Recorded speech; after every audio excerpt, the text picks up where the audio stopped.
Magandang umaga sa atin lahat guys.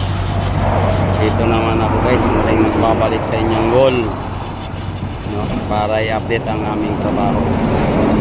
Ayan nga pala guys yung ginagawa namin, no. Pagkatapos namin i-install ang rebar, i-install din namin itong guys, yung plate,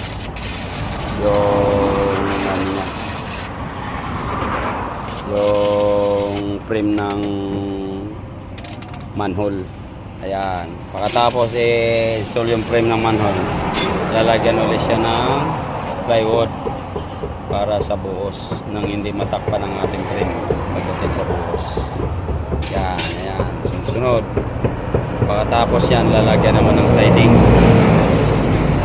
Ayan, para hindi matapon ang ating concreting. Ayan naman ang ating taga-putol ng tie wire. Ayan. Ayan. Si Idol. Hello Idol. Ayan guys, Idol natin yan. Tapos punta tayo dito guys. Ayan. Ini-install yung frame. Sila yung taga-sitting, iba yung taga-full weld. Iba yung taga-full weld, may taga-sitting din. Tataakin nila yan guys. Yan ang ating mga idol. Idol, kaway-kaway muna dyan. Ayan guys. Ayan, ayan na oh. Ayan, ayan ang ating mga steelman, no? Para tuloy-tuloy yung trabaho. May steelman, mayroong karpintero. Ayan guys. Dito kami sa talagang, ito ay expose talaga sa araw, no?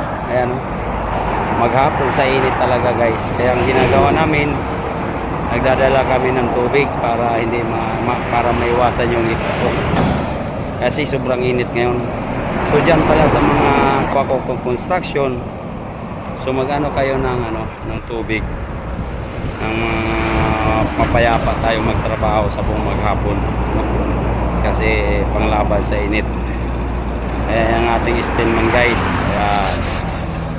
Ayan yung ating mga ginagawa.